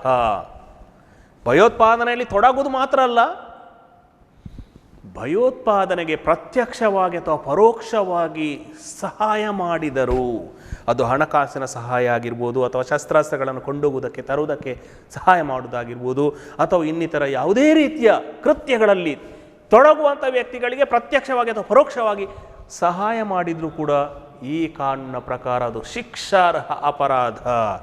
3, ಭಯೋತ್ಪಾದನೆಗೆ ವಂತಿಗೆ ಸಂಗ್ರಹ. ಭಯೋತ್ಪಾದನಾ ಕೃತ್ಯಗಳನ್ನು ಮಾಡಬೇಕಾದ್ರೆ ಅದಕ್ಕೆ ವ್ಯವಸ್ಥಿತವಾದಂತಹ ಒಂದು ಜಾಲವನ್ನು ರೂಪಿಸಬೇಕಾಗ್ತದೆ. ಅದಕ್ಕೆ ಬೇಕಾದಂತಹ ಯಂತ್ರೋಪಕರಣಗಳಾಗಿರ್ಬೋದು, ಶಸ್ತ್ರಾಸ್ತ್ರಗಳಾಗಿರ್ಬೋದು, ಅಥವಾ ಮದ್ದುಗುಂಡುಗಳು, ಇದನ್ನೆಲ್ಲ ಸಂಗ್ರಹ ಮಾಡಲಿಕ್ಕೆ ಅಥವಾ ತರಬೇತಿಯನ್ನು ಕೊಡಲಿಕ್ಕೆ ಹಲವಾರು ಪ್ರಮಾಣದ ಹಣದ ಅವಶ್ಯಕತೆ ಇರ್ತದೆ. ಹಾಗಾದರೆ ಈ ಹಣವನ್ನು ಮಾಡಿದ್ರೆ ಅವರು ವಂತಿಗೆಯ ಮೂಲಕ ಸಂಗ್ರಹ ಮಾಡ್ತಾರೆ. ಆ ವಂತಿಗೆ ಸಂಗ್ರಹ ಮಾಡುವುದು ಕೂಡ ಈ ಕಾಯ್ದೆಯ ಪ್ರಕಾರ ಶಿಕ್ಷಾರ್ಹ ಅಪರಾಧ. 4ನೇದಾಗಿ, ಈ ಕೃತ್ಯಗಳಿಗೆ ತೊಡಗುವಂಥ ವ್ಯಕ್ತಿಗಳಿಗೆ ನೇಮಕ ಆಗಿರ್ಬೋದು, ತರಬೇತಿ ಕೊಡುವುದು ಕೂಡ ಶಿಕ್ಷಾರ್ಹ ಅಪರಾಧ. ಭಯೋತ್ಪಾದನೆಗೆ ಸಂಬಂಧಪಟ್ಟಂತಹ ಅಥವಾ ಭಯೋತ್ಪಾದನಾ ಕೃತ್ಯಗಳಿಗೆ ಒಳಗಾಗುವಂತಹ ಅಥವಾ ಮಾಡುವಂಥ ವ್ಯಕ್ತಿಗಳನ್ನು ನೇಮಕ ಮಾಡುವಂಥದ್ದು. ಉದಾಹರಣೆಗೆ ಆತ್ಮಹತ್ಯಾ ಬಾಂಬರ್ ಆಗಿರ್ಬೋದು, ಅಥವಾ ಯಾವುದೇ ಒಂದು ಬಸ್ಸನ್ನು ಸ್ಫೋಟ ಮಾಡುವುದಾಗಿರ್ಬೋದು, ವಿಮಾನವನ್ನು ಸ್ಫೋಟ ಮಾಡುವುದಾಗಿರ್ಬೋದು, ರೈಲನ್ನು ಇದಕ್ಕೆ ವ್ಯಕ್ತಿಗಳು ಬೇಕಾಗ್ತದೆ. ಅಂತಹ ವ್ಯಕ್ತಿಗಳನ್ನು ನೇಮಕ ಮಾಡುವುದು ಜೊತೆಗೆ ಅವರಿಗೆ ತರಬೇತಿಯನ್ನು ಕೊಡುವುದು, ಎರಡೂ ಕೂಡ ಶಿಕ್ಷಾರ್ಹ ಅಪರಾಧ ಆಗಿರುತ್ತದೆ. 5, ಪ್ರತಿ ಕೃತ್ಯವೂ ಕೂಡ ದಂಡಾರ್ಹ ಅಪರಾಧ. ಭಯೋತ್ಪಾದನೆಯಲ್ಲಿ ತೊಡಗುವಂಥ ಯಾವುದೇ ಕೃತ್ಯವೂ ಕೂಡ, ಪ್ರತಿ ಕೃತ್ಯ, ಅದು ಸಹಾಯ ಮಾಡುವುದಾಗಿರ್ಬೋದು ಅಥವಾ ಭಯೋತ್ಪಾದನೆ ತೊಡಗುವುದಾಗಿರ್ಬೋದು ಅಥವಾ ಅದಕ್ಕೆ ಯಾವುದೇ ರೀತಿಯಲ್ಲಿ ಸಹಕಾರ ಕೊಡು, ಎಲ್ಲವೂ ಕೂಡ ದಂಡಾರ್ಹ ಅಪರಾಧ. ಯಾವುದು? ಈ ಕಾನೂನಿನ ಪ್ರಕಾರ ಪ್ರತಿಯೊಂದು ಕೃತ್ಯಗಳು ಕೂಡ ದಂಡಾರ್ಹ ಅಪರಾಧಗಳಾಗಿರ್ತವೆ. ಆರನೇದಾಗಿ, ಸಾಕ್ಷ್ಯವಿದ್ದರೆ ಜಾಮೀನು ನಿರಾಕರಣೆ. ಭಯೋತ್ಪಾದನೆಗೆ ಸಂಬಂಧಪಟ್ಟ ಹಾಗೆ ತೊಡಗುವಂತಹ ವ್ಯಕ್ತಿಗಳಿಗೆ ಪ್ರತ್ಯಕ್ಷವಾಗಿ ಅಥವಾ ಪರೋಕ್ಷವಾಗಿ ಯಾರಾದರೂ ಸಹಕಾರ ನೀಡಿದ್ದಾರೆ ಅಥವಾ ನೀಡಿದ್ದರೆ ಅಥವಾ ನೀಡುವಂಥ ಸನ್ನಿವೇಶ, ಆ ಎಲ್ಲ ಸಂದರ್ಭಗಳಲ್ಲಿಯೂ ಕೂಡ ಸಾಕ್ಷ್ಯಗಳಿದ್ದರೆ, ಆ ಸಾಕ್ಷ್ಯಗಳಿದ್ದ ಸಂದರ್ಭದಲ್ಲಿ ಅವರಿಗೆ ಜಾಮೀನು ನೀಡುವ ಹಾಗೆ ಇಲ್ಲ. ಅವರನ್ನು ಬಂಧನದಲ್ಲಿಟ್ಟು ಅವರನ್ನು ವಿಚಾರಣೆ ನಡೆಸುವಂಥ ಅಧಿಕಾರ ಈ ಕಾನೂನಿನ ಮೂಲಕ ನೀಡಲಾಗಿದೆ. ಏಳನೆಯದಾಗಿ, ಭಯೋತ್ಪಾದಕರ ಆಸ್ತಿ ಮುಟ್ಟುಗೋಲು ಹಾಕಿಕೊಳ್ಳಲಾಗ್ತದೆ. ಈ ಕಾಯ್ದೆಯ ಪ್ರಕಾರ ಯಾವುದೇ ಒಬ್ಬ ವ್ಯಕ್ತಿ ಅಥವಾ ಒಂದು ಸಮುದಾಯ ಅಥವಾ ಒಂದು ಗುಂಪು ಅಥವಾ ಒಂದು ಪಕ್ಷ ಯಾರು ಇಂತಹ ಭಯೋತ್ಪಾದನಾ ಚಟುವಟಿಕೆಗಳಲ್ಲಿ ತೊಡಗ್ತಾರೋ ಅಂಥವರ ಆಸ್ತಿಗಳನ್ನು ಮುಟ್ಟುಗೋಲು ಹಾಕಿಕೊಳ್ಳುವಂಥ, ಸರ್ಕಾರದ ವಶಕ್ಕೆ ತೆಗೆದುಕೊಳ್ಳುವಂಥ ಅವಕಾಶವನ್ನು ಕೂಡ ನೀಡಲಾಗಿದೆ. ಹಾಗಾಗಿ ಈ ಕಾಯ್ದೆಯ ಪ್ರಕಾರ ದೇಶದಾದ್ಯಂತ ಯಾವುದೇ ರೀತಿಯ ಭಯೋತ್ಪಾದನೆಯ ಕೃತ್ಯಗಳು ನಡೆದಾಗ ಅದನ್ನು ಸಂಪೂರ್ಣವಾಗಿ ತಡೆಗಟ್ಟುವುದಕ್ಕಾಗಿ ಎಲ್ಲ ರೀತಿಯ ಕಾನೂನು ಕ್ರಮಗಳನ್ನು ಇಲ್ಲಿ ಕೊಡಲಾಗಿದೆ. ಹಾಗಾಗಿ ಅದು ಉದಾಹರಣೆಗೆ ಯಾವುದೇ ಭೀತಿಯನ್ನುಂಟು ಮಾಡುವುದು ಆಗಿರ್ಬೋದು, ಅದು ಅಪರಾಧ. ಭಯೋತ್ಪಾದನೆಗೆ ಸಹಾಯ ಮಾಡುವುದು ಅಪರಾಧ. ಭಯೋತ್ಪಾದನೆಗೆ ವಂತಿಗೆ ಸಂಗ್ರಹ ಮಾಡುವುದು ಕೂಡ ಅಪರಾಧ. ಈ ಕೃತ್ಯಗಳಿಗೆ ವ್ಯಕ್ತಿಗಳ ನೇಮಕ ಮತ್ತು ತರಬೇತಿಯನ್ನು ಕೊಡುವ ಕೂಡ ಹಾಗಿಲ್ಲ. ಪ್ರತಿ ಕೃತ್ಯವೂ ಕೂಡ ದಂಡಾರ್ಹವಾದ ಅಪರಾಧ ಆಗಿರ್ತದೆ. 6, ಸಾಕ್ಷ್ಯವಿದ್ದರೆ ಜಾಮೀನು ಕೂಡ ನೀಡುವ ಹಾಗಿಲ್ಲ. 7, ಭಯೋತ್ಪಾದಕರ ಆಸ್ತಿಯನ್ನು ಮುಟ್ಟುಗೋಲು ಹಾಕಿಕೊಳ್ಳಲಾಗ್ತದೆ. ಇನ್ನು ನಮ್ಮ ಎರಡನೆಯ ಹಂತ, ಆಗ ಹೇಳಿದ್ದೇನೆ 2 ಹಂತಗಳಂತ ಹೇಳಿ, ಭಾರಿ ಪ್ರಾಮುಖ್ಯವಾದ ಹಂತ ಇದು. ಈ ಕಾನೂನು ಕ್ರಮದಿಂದ ಎಲ್ಲವನ್ನು ಕೂಡ ಮಾಡುವ ಹಾಗಿಲ್ಲ. ಕಾನೂನು ಕ್ರಮದ ಮೂಲಕ ದಂಡನೆಯನ್ನು ಕೊಡ್ಬೋದು, ಶಿಕ್ಷೆಯನ್ನು ಕೊಡ್ಬೋದು, ಶಿಕ್ಷೆಯನ್ನು ಕೊಡೋದ್ರ ಮೂಲಕ ಭಯೋತ್ಪಾದನೆಯನ್ನು ನಿಯಂತ್ರಣ ಮಾಡಬಹುದು ಎಂಬ ಒಂದು ಭಾವನೆ ನಮ್ಮದು. ಆದರೆ ನಮ್ಮ ದೇಶದಲ್ಲಿ ಇಷ್ಟರ ತನಕ ನಿಯಂತ್ರಣ ಆಗಿದೆ, ಆದರೆ ಸಂಪೂರ್ಣ ನಿಯಂತ್ರಣ ಮಾಡಲಿಕ್ಕೆ ಸಾಧ್ಯವೇ ಆಗಲಿಲ್ಲ. ಹಾಗಾದರೆ ಎರಡನೇ ಹಂತದ ಕ್ರಮ ಯಾವುದು? ಯಾಕೆ ನಾವು ಅದಕ್ಕೆ ಅಷ್ಟೊಂದು ಪ್ರಾಮುಖ್ಯತೆಯನ್ನು ಕೊಡ್ತೇವೆ ಅಂತ ಹೇಳಿದೆ, ಸಾಮಾಜಿಕ ಮತ್ತು ಆರ್ಥಿಕ ಕ್ರಮಗಳು. ಏನಿದು ಸಾಮಾಜಿಕ ಮತ್ತು ಆರ್ಥಿಕ ಕ್ರಮಗಳು ಮತ್ತು ಬಹಳಷ್ಟು ಪ್ರಾಮುಖ್ಯವಾದುದು? ಯಾಕೆ? ನಮ್ಮಲ್ಲಿ ಒಂದು ಜನಜನಿತವಾದಂಥ ಒಂದು ವ್ಯವಸ್ಥೆ ಇದೆ. ಒಂದು ಸಾರಿ ಭಯೋತ್ಪಾದಕನಾದರೆ ಯಾವತ್ತೂ ಕೂಡ ಒಂದು ಸಾರಿ ಅಪರಾಧಿ ಆದರೆ ಯಾವತ್ತೂ ಕೂಡ ಅಪರಾಧಿ ಅಂತ ಹೇಳಿ, ಅದು ಅಲ್ಲ. ಕಾನೂನಿನ ಪ್ರಕಾರ ಅದು ಆಗಿರ್ಬೋದು, ಆದರೆ ಸಮಾಜದಲ್ಲಿ ಆ ರೀತಿಯಾಗಿ ಒಬ್ಬ ವ್ಯಕ್ತಿಯನ್ನು ನಾವು ಪರಿಗಣಿಸುವ ಹಾಗೆ ಇಲ್ಲ. ಒಂದು ಸಾರಿ ಕಳ್ಳನಾದರೆ ಯಾವತ್ತೂ ಕಳ್ಳ ಅಂತ ಹೇಳಿ ನಾವು ಭಾವಿಸಲಿಕ್ಕೆ ಸಾಧ್ಯ ಇಲ್ಲ. ಒಂದು ಸಾರಿ ಅಪರಾಧಿ ಅಂತ ಹೇಳಿದರೆ ಯಾವತ್ತೂ ಕೂಡ ಅವನು ಅಪರಾಧಿ ಅಂತ ನಾವು ಪರಿಗಣಿಸುವ ಹಾಗೆ ಇಲ್ಲ. ಹಾಗಾದರೆ ಅಂತಹ ಸಾಮಾಜಿಕ ಮತ್ತು ಆರ್ಥಿಕವಾದ ಕ್ರಮಗಳ ಮೂಲಕ ಭಯೋತ್ಪಾದನೆಯನ್ನು ಹೇಗೆ ತಡೆಯಬಹುದು ಅಂತ ನಾವು ನೋಡೋಣ. 1, ಸಾಮಾಜಿಕ ಜೀವನಕ್ಕೆ ಅವಕಾಶ. ಸಾಮಾಜಿಕ ಜೀವನಕ್ಕೆ ಅವಕಾಶ. ಭಯೋತ್ಪಾದನಾ ಕೃತ್ಯಗಳಲ್ಲಿ ತೊಡಗಿರುವಂಥ ವ್ಯಕ್ತಿಗಳು ಯಾವುದೋ ಒಂದು ಸನ್ನಿವೇಶದಲ್ಲಿ, ಯಾವುದೋ ಒಂದು ಸಂದರ್ಭದಲ್ಲಿ, ಯಾವುದೋ ಕಾರಣಕ್ಕೆ, ಯಾವುದೋ ಆಮಿಷಕ್ಕೆ, ಪ್ರಭಾವಕ್ಕೆ ಒಳಗಾಗಿ ಇಂಥ ಕೃತ್ಯಗಳಲ್ಲಿ ತೊಡಗಿರಬಹುದು. ಆದರೆ ಒಂದು ಸಾರಿ ಭಯೋತ್ಪಾದನಾ ಕೃತ್ಯದಲ್ಲಿ ತೊಡಗಿದಂತ ಹೇಳಿದರೆ ಅವನು ಯಾವತ್ತೂ ಕೂಡ ಭಯೋತ್ಪಾದಕನೇ ಅಲ್ಲ. ಅವನಿಗೆ ಸಾಮಾಜಿಕವಾಗಿ ಜೀವನಕ್ಕೆ ನಾವು ಅವಕಾಶ ಕೊಟ್ಟರೆ, ಎಲ್ಲರ ಹಾಗೆ ಬೆಳೀಲಿಕ್ಕೆ, ಸಮಾಜದಲ್ಲಿ ಉತ್ತಮವಾದಂಥ ಜೀವನವನ್ನು ನಿರ್ವಹಣೆ ಮಾಡಲಿಕ್ಕೆ ಅವಕಾಶ ಕೊಟ್ಟರೆ ಅವನ ಮನವನ್ನು ಪರಿವರ್ತನೆ ಮಾಡುವುದರ ಮೂಲಕ ಉಳಿದವರ ಹಾಗೆ ಬದುಕುವಂಥ ಅವಕಾಶವನ್ನು ಮಾಡಿಕೊಡಬಹುದು. ಹಾಗಾಗಿ ಸಮಾಜದಲ್ಲಿ ಉತ್ತಮ ಜೀವನಕ್ಕೆ ಅವನ ಅವಕಾಶವನ್ನು ಕೊಟ್ಟಾಗ ಆ ಅವಕಾಶವನ್ನು ಬಳಸಿಕೊಂಡಂಥ ವ್ಯಕ್ತಿಗಳು ಸಮಾಜದಲ್ಲಿ ಒಳ್ಳೆಯ ರೀತಿಯಲ್ಲಿ ಬದುಕಲಿಕ್ಕೆ ಅವಕಾಶ ಆಗ್ತದೆ. ಸಮಾಜದಲ್ಲಿ ಇಂತಹ ಭಯೋತ್ಪಾದನಾ ಕೃತ್ಯಗಳಲ್ಲಿ ತೊಡಗುವುದನ್ನು ನಿಯಂತ್ರಣವನ್ನು ಕೂಡ ನಾವು ಮಾಡಬಹುದು. ಹಾಗಾಗಿ ಕಾನೂನು ಕ್ರಮದಿಂದಲೇ ಎಲ್ಲವನ್ನು ಕೂಡ ಮಾಡಲು ಸಾಧ್ಯ ಅನ್ನೋದು ತಪ್ಪು. ಇಂತಹ ಸಾಮಾಜಿಕ ಆರ್ಥಿಕ ಕ್ರಮದಲ್ಲಿ ಉತ್ತಮವಾದ ಜೀವನ ಮಾಡಲು ಅವಕಾಶ ಅವರಿಗೆ ಕೊಟ್ಟಾಗ, ಆ ಗೌರವವನ್ನು ಕೊಟ್ಟಾಗ, ಸಮಾಜದಲ್ಲಿ ಸ್ಥಾನಮಾನಗಳನ್ನು ಕೊಟ್ಟಾಗ ಅವರು ಸಮಾಜದಲ್ಲಿ ಉತ್ತಮ ವ್ಯಕ್ತಿಯಾಗಿ ಬಾಳಲಿಕ್ಕೆ ಸಾಧ್ಯ ಆಗ್ತದೆ. ಎರಡನೆಯದಾಗಿ ಶಿಕ್ಷಣವನ್ನು ಕೊಡುವುದರ ಮೂಲಕ, ಶಿಕ್ಷಣವನ್ನು ಕೊಡುವುದರ ಮೂಲಕ ಯಾವಾಗ ಒಬ್ಬ ವ್ಯಕ್ತಿಯು ತನ್ನನ್ನು ಮತ್ತು ತನ್ನ ಪರಿಸರವನ್ನು ಅರಿತುಕೊಳ್ಳುತ್ತಾನೋ, ಆ ಅರಿತುಕೊಳ್ಳುವುದರ ಮೂಲಕ ನಾನು ಮಾಡುವುದು ಸರಿಯೋ ತಪ್ಪು, ಈ ಹಿಂದಿನ ಕೃತ್ಯಗಳಲ್ಲಿ ನಾನು ತೊಡಗಿದ್ದು ಅಥವಾ ಭಯೋತ್ಪಾದನಾ ಕೃತ್ಯಗಳಲ್ಲಿ, ಹಿಂಸಾತ್ಮಕ ಕೃತ್ಯಗಳಲ್ಲಿ ನಾನು ತೊಡಗಿದ್ದು ಸರಿಯೋ ತಪ್ಪು ಎಂದು ಅರಿತುಕೊಳ್ಳಲು ಅವನಿಗೆ ಅವಕಾಶ ಆಗ್ತದೆ. ಹಾಗಾಗಿ ಆ ವಿದ್ಯೆಯನ್ನು ಅಥವಾ ಶಿಕ್ಷಣವನ್ನು ನೀಡಿದಾಗ ಜನರ ಅಥವಾ ಆ ಭಯೋತ್ಪಾದನಾ ಕೃತ್ಯಗಳಲ್ಲಿ ತೊಡಗಿದಂಥ ವ್ಯಕ್ತಿಗಳ ಮನವನ್ನು ಪರಿವರ್ತನೆ ಮಾಡಲಿಕ್ಕೆ ಸಾಧ್ಯ ಆಗ್ತದೆ. ಹಾಗಾಗಿ ಉತ್ತಮ ಗುಣಮಟ್ಟದ ಶಿಕ್ಷಣ, ಗುಣಮಟ್ಟ ಅಂದರೆ ಹೇಗೆ? ಮೌಲ್ಯಗಳನ್ನು ಹೊಂದಿರುವಂತಹ, ನೈತಿಕತೆಯನ್ನು ಹೊಂದಿರುವಂತಹ, ಈ ದೇಶದಲ್ಲಿ ನಾನು ಯಾವ ರೀತಿಯಾಗಿ ಒಬ್ಬ ಉತ್ತಮ ಪ್ರಜೆಯಾಗಿ ಬಾಳಬೇಕು, ದೇಶಕ್ಕೆ ಗೌರವವನ್ನು ಕೊಡುವಂತಹ ಅಥವಾ ರಾಷ್ಟ್ರೀಯ ಭಾವನೆಯನ್ನು ಬೆಳೆಸುವಂಥ ಶಿಕ್ಷಣ ಬೇಕು ನಮಗೆ. ರಾಷ್ಟ್ರೀಯತೆ ಅಥವಾ ರಾಷ್ಟ್ರದ ಪ್ರಗತಿ, ಈ ದೇಶದ ಅಭಿವೃದ್ಧಿ ಅಂತಹ ಒಳಗೊಂಡ ಉತ್ತಮ ಗುಣಮಟ್ಟದ ಶಿಕ್ಷಣವನ್ನು ಕೊಟ್ಟಾಗ ಆ ಭಯೋತ್ಪಾದನಾ ಕೃತ್ಯಗಳಲ್ಲಿ ತೊಡಗಿರುವಂಥ ವ್ಯಕ್ತಿಗಳನ್ನು ಮನ ಪರಿವರ್ತನೆ ಮಾಡಿ ಸಮಾಜದಲ್ಲಿ ಎಲ್ಲರ ಹಾಗೆ ಬದುಕಿಗೆ ಅವಕಾಶ ಮಾಡಿಕೊಡಬಹುದು. ಮೂರನೆಯದಾಗಿ ಉದ್ಯೋಗಾವಕಾಶ. ನಮ್ಮಲ್ಲಿಂದು ಮಾತಿದೆ, ಬರಿದಾದದಲ್ಲೇ ಭೂತಗಳ ಬಂಗಲೆ ಅಂತ ಹೇಳಿ. ಯಾವಾಗ ನಮ್ಮಲ್ಲಿ ಕೆಲಸ ಮಾಡಲಿಕ್ಕೆ ಉದ್ಯೋಗಗಳಿರುವುದಿಲ್ವೋ ಅಥವಾ ಕೆಲಸಗಳಿರುವುದಿಲ್ವೋ ಆಗ ಮನಸ್ಸು ಏನೋ ಎಲ್ಲ ಆಲೋಚನೆ ಮಾಡಲಿಕ್ಕೆ ಪ್ರಾರಂಭ ಮಾಡ್ತದೆ. ಏನು ಮಾಡುವುದು ಏನೇನೋ ಕೆಟ್ಟ ಆಲೋಚನೆಗಳು.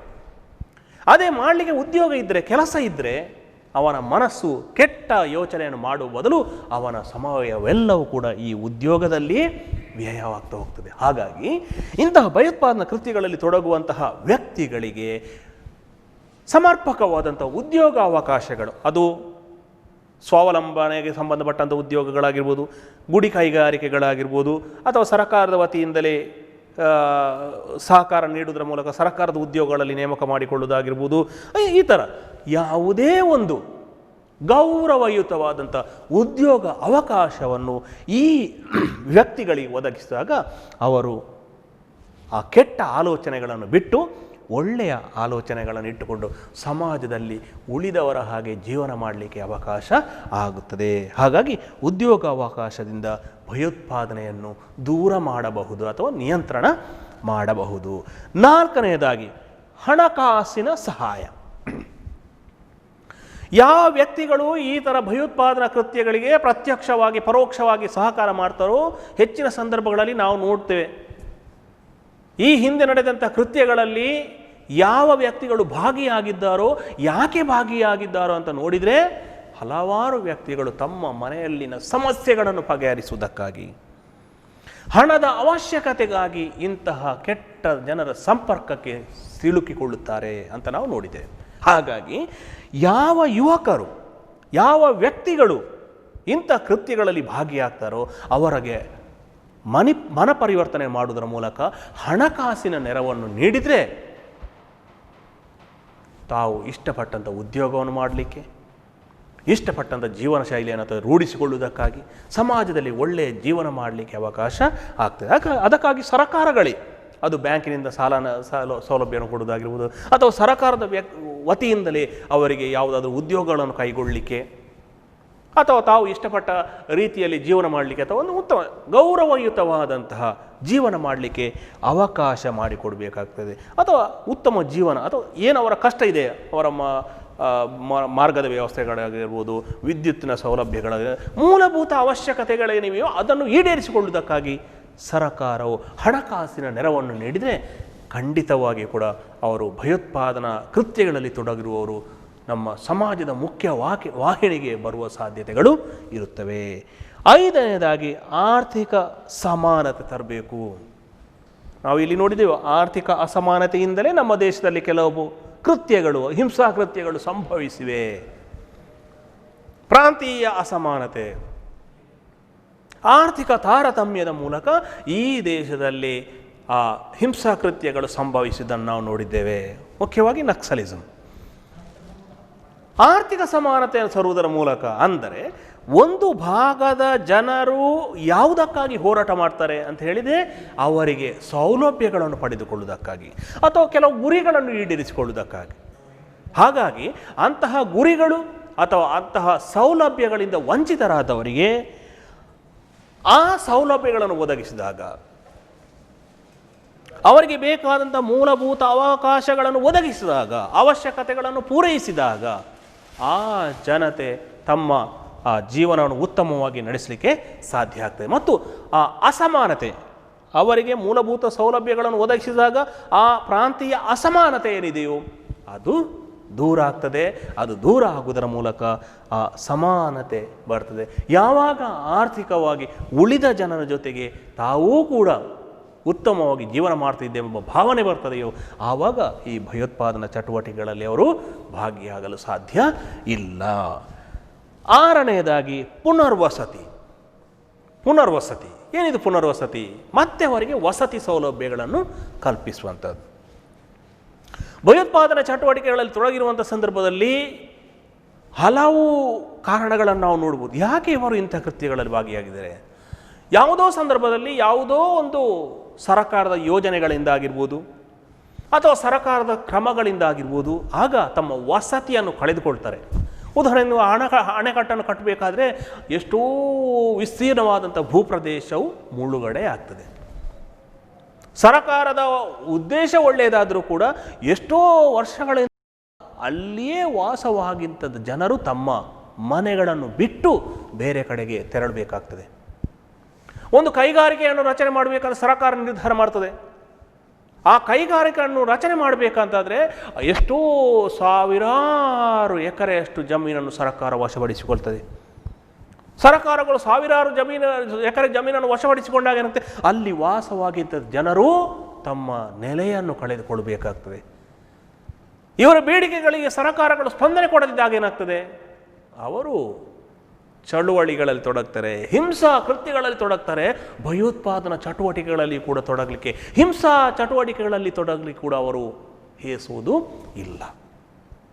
ಹಾಗಾಗಿ ಈ ರೀತಿಯಾಗಿ ವಸತಿಯನ್ನು ಕಳೆದುಕೊಂಡವರು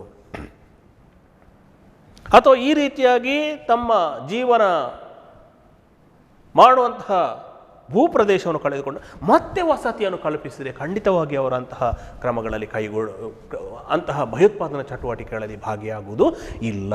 ಅದರ ಜೊತೆಗೆ ಈ ಭಯೋತ್ಪಾದನಾ ಚಟುವಟಿಕೆಯಲ್ಲಿ ತೊಡಗಿದ ಜನರಿಗೂ ಕೂಡ ಯಾವ ವ್ಯಕ್ತಿಗಳು ಇಂತಹ ಚಟುವಟಿಕೆಗಳಿಗೆ ಬಲಿಯಾಗ್ತಾರೋ ಅವರಿಗೆ ಒಂದು ಉತ್ತಮ ಗುಣಮಟ್ಟದ ವಸತಿ ವ್ಯವಸ್ಥೆ, ಮನೆಗಳನ್ನು ನಿರ್ಮಾಣ ಮಾಡಿಕೊಡುವುದಾಗಿರ್ಬೋದು ಅಥವಾ ಕೃಷಿ ಜಮೀನನ್ನು ಒದಗಿಸುವಂತಾಗಿರ್ಬೋದು ಅಥವಾ ಆ ಗುಡಿ ಕೈಗಾರಿಕೆಗಳಾಗಿರ್ಬೋದು, ಯಾವುದಾದ್ರೂ ಉದ್ಯೋಗಾವಕಾಶಗಳನ್ನು ಮಾಡಲಿಕ್ಕೆ ಅವಕಾಶ ಮಾಡಿಕೊಡೋದಾಗಿರ್ಬೋದು ಅಥವಾ ಅವರಿಗೆ ಆ ಜೀವನ ನಿರ್ವಹಣೆಗೆ ಬೇಕಾದಂಥ ಪುನರ್ವಸತಿ ಅಥವಾ ಮತ್ತೊಮ್ಮೆ ಅವರಿಗೆ ವಸತಿ ಸೌಲಭ್ಯಗಳನ್ನು ಕಲ್ಪಿಸಿಕೊಡುವಂತಹ ಕ್ರಮವನ್ನು ಕೈಗೊಂಡಾಗ ಆ ಭಯೋತ್ಪಾದನೆಯನ್ನು ದೂರ ಮಾಡಬಹುದು. ಮತ್ತೆ ಮತ್ತೆ ಅವರು ಆ ಒಂದು ಹಿಂಸಾಕೃತ್ಯಗಳಿಗೆ ಬಲಿಯಾಗುವುದನ್ನು ನಾವು ತಡೆಯಬಹುದು.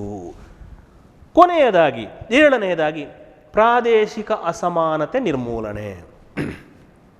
ಇಲ್ಲಿ ನೋಡಿದೆನು ಪ್ರಾದೇಶಿಕ ಅಸಮಾನತೆ. ನಮ್ಮ ದೇಶದಲ್ಲಿ ನಾವು ನೋಡಿದ್ದೇವೆ, ಹಲವಾರು ಭಾಗಗಳಲ್ಲಿ ಹಲವಾರು ಪ್ರದೇಶಗಳ ಜನರು ಹಿಂಸಾ ಕೃತ್ಯಗಳಲ್ಲಿ ತೊಡಗ್ತಾ ಇದ್ದಾರೆ. ಯಾಕೆ ತೊಡಗ್ತಾ ಇದ್ದಾರೆ ಅಂತ ಹೇಳಿದರೆ, ಆ ಪ್ರದೇಶದ ಅವರ ಆಸೆಗಳನ್ನು, ಅವರ ಗುರಿಗಳನ್ನು ಸರಕಾರವು ಮಟ್ಟ ಹಾಕಿದಾಗ, ಕಡೆಗಣಿಸಿದಾಗ ಆ ಹೋರಾಟಕ್ಕೆ ಅವರು ಇಳಿತಾರೆ, ಹಿಂಸಾ ಕೃತ್ಯಗಳಲ್ಲಿ ತೊಡಗಲಿಕ್ಕೆ ಕಾರಣರಾಗ್ತಾರೆ. ಹಾಗಾಗಿ ಆ ಪ್ರದೇಶದ ಜನರ ಬೇಡಿಕೆ ಏನಿದೆಯೋ ಕಾನೂನಿನ ಮಿತಿಯಲ್ಲಿ ಆ ಪ್ರದೇಶಗಳ ಜನರ ಬೇಡಿಕೆಗಳನ್ನು ಈಡೇರಿಸಲಿಕ್ಕೆ ಸರಕಾರಗಳು ಪ್ರಯತ್ನಗಳನ್ನು ಮಾಡಬೇಕು.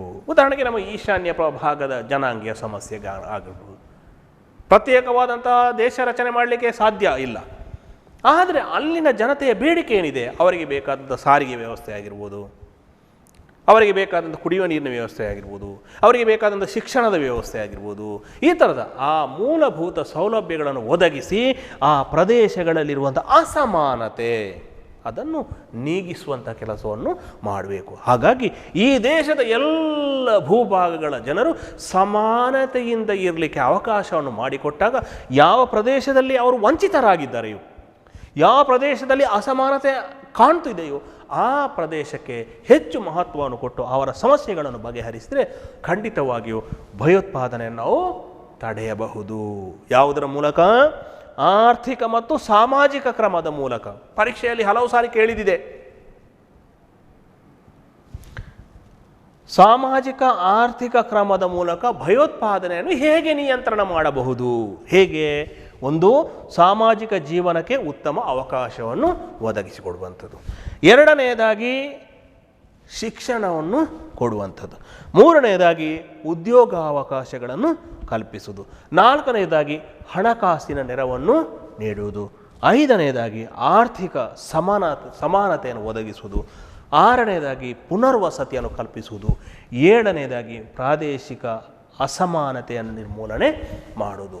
ಆದ್ದರಿಂದ ಈ ಸಾಮಾಜಿಕ ಮತ್ತು ಆರ್ಥಿಕ ಕ್ರಮಗಳ ಮೂಲಕ ಭಯೋತ್ಪಾದನೆಯನ್ನು ತಡೆಗಟ್ಟಲು ಸಾಧ್ಯ ಮತ್ತು ಅದನ್ನು ಸಾಧಿಸಲು ಕೂಡ ಸಾಧ್ಯ ನಮ್ಮಿಂದ ಇದೆ. ಹಾಗಾಗಿ ವಿದ್ಯಾರ್ಥಿಗಳೇ, ಇನ್ನೊಮ್ಮೆ ಪರೀಕ್ಷಾ ದೃಷ್ಟಿಯಿಂದ ಬಹಳಷ್ಟು ಪ್ರಾಮುಖ್ಯವಾದಂತಹ ಪಾಠ ಇದು. 1 ಮಾರ್ಕಿಗೆ ಕೇಳುವಂಥ ಪ್ರಶ್ನೆ ಇದರಲ್ಲಿ ಭಯೋತ್ಪಾದನೆ ಪದದ ಮೂಲ ಪದ ಯಾವುದು? ಟೆರರಿ. ಇನ್ನು ಇಲ್ಲಿ ಇದು ವಿಸ್ತರಣೆ ಮಾಡಲಿಕ್ಕೆ ಬರ್ಬೋದು.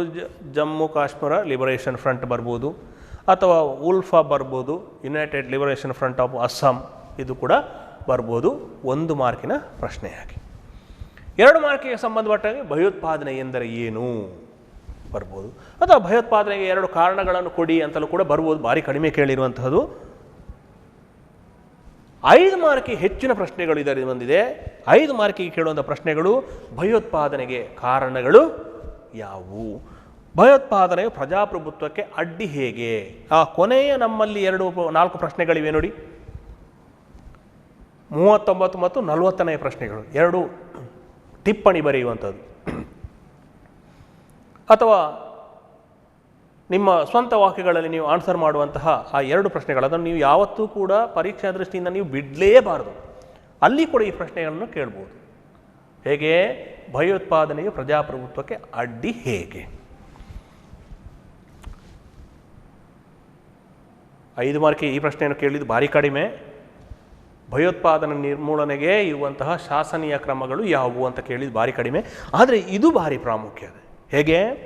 ಭಯೋತ್ಪಾದನೆಯ ನಿರ್ಮೂಲನೆಗೆ ಸಾಮಾಜಿಕ ಆರ್ಥಿಕ ಕ್ರಮಗಳು ಹೇಗೆ ಸಹಕಾರಿಯಾಗಿವೆ, ಅಥವಾ ಸಾಮಾಜಿಕ ಮತ್ತು ಆರ್ಥಿಕ ಕ್ರಮಗಳಿಂದ ಹೇಗೆ ಭಯೋತ್ಪಾದನೆಯನ್ನು ನಿಯಂತ್ರಣ ಮಾಡಬಹುದು. 10 ಮಾರ್ಕಿಗೆ ಕೂಡ ಕೇಳುವ ಸಾಧ್ಯತೆ ಇದೆ. ಭಯೋತ್ಪಾದನೆ ಎಂದರೇನು, ಭಯೋತ್ಪಾದನೆಯ ಕಾರಣಗಳು ಮತ್ತು ಸಾಮಾಜಿಕ ಮತ್ತು ಆರ್ಥಿಕ ಕ್ರಮಗಳ ಮೂಲಕ ಭಯೋತ್ಪಾದನೆಯನ್ನು ಹೇಗೆ ನಿಯಂತ್ರಣ ಮಾಡಬಹುದು ಕೇಳಿರುವಂಥ ಭಾರಿ ಕಡಿಮೆ ಈ ಥರದ ಪ್ರಶ್ನೆ ಕೇಳಿರುವಂಥದ್ದು. ಆ ಪ್ರಶ್ನೆಗಳು ಕೂಡ ಬರ್ಬೋದು. ಹಾಗಾಗಿ ವಿದ್ಯಾರ್ಥಿಗಳೇ, ಪರೀಕ್ಷೆ ದೃಷ್ಟಿಯಿಂದ ಆಗ ನಾನು ಹೇಳಿದಾಗೆ ಈ ಪಾಠವು ಬಹಳಷ್ಟು ಪ್ರಾಮುಖ್ಯತೆಯನ್ನು ಹೊಂದಿದೆ. ನಿಮ್ಮ ಸ್ವಂತ ವಾಕ್ಯದಲ್ಲಿ ಕೂಡ ಆನ್ಸರ್ ಮಾಡ್ಬೋದು, ಅಥವಾ ಇತ್ತೀಚಿನ ಬೆಳವಣಿಗೆಗಳನ್ನು ಕೂಡ ಪ್ರತಿ ವರ್ಷ ಕೂಡ ಒಂದೊಂದು ದೇಶದಲ್ಲಿ ಆಗಿರುವುದು, ಪ್ರಪಂಚದಲ್ಲಿ ಬೇರೆ ಬೇರೆ ಕಡೆಗಳಲ್ಲಿ ಇಂತಹ ಘಟನೆಗಳು ಸಂಭವಿಸ್ತವೆ. ಆ ಘಟನೆಗಳನ್ನು ಕೂಡ ಸೇರಿಸಿಕೊಂಡು ಕೂಡ ನಿಮ್ಮ ಸ್ವಂತ ವಾಕ್ಯದಲ್ಲಿ ಆನ್ಸರ್ ಮಾಡಿದರೆ ಖಂಡಿತವಾಗಿ ನಿಮಗೆ ಉತ್ತಮ ಅಂಕಗಳನ್ನು ಪಡೆದುಕೊಳ್ಳಲಿಕ್ಕೆ ಸಾಧ್ಯ ಇದೆ. ಹಾಗಾಗಿ ಎಲ್ಲರೂ ಕೂಡ ಪ್ರಯತ್ನ ಪಡಿ. 5ನೇ ಪಾಠವನ್ನು ಬಹಳಷ್ಟು ಶ್ರದ್ಧೆ ವಹಿಸಿ ಓದಿ. ಹೆಚ್ಚಿನ ಅಂಕಗಳಿವೆ, 22 ಅಂಕಗಳು ಈ ಪಾಠದಿಂದ ಬಂದಿವೆ. ಎಲ್ಲ ಕೂಡ ಬಹಳಷ್ಟು ಪ್ರಾಮುಖ್ಯವಾದಂತಹ ಆ ವಿಷಯಗಳು ಆಗಿವೆ. ಹಾಗಾಗಿ ಎಲ್ಲರಿಗೂ ಕೂಡ ಒಳ್ಳೆಯದಾಗಲಿ. ನಮಸ್ಕಾರ, ಧನ್ಯವಾದಗಳು.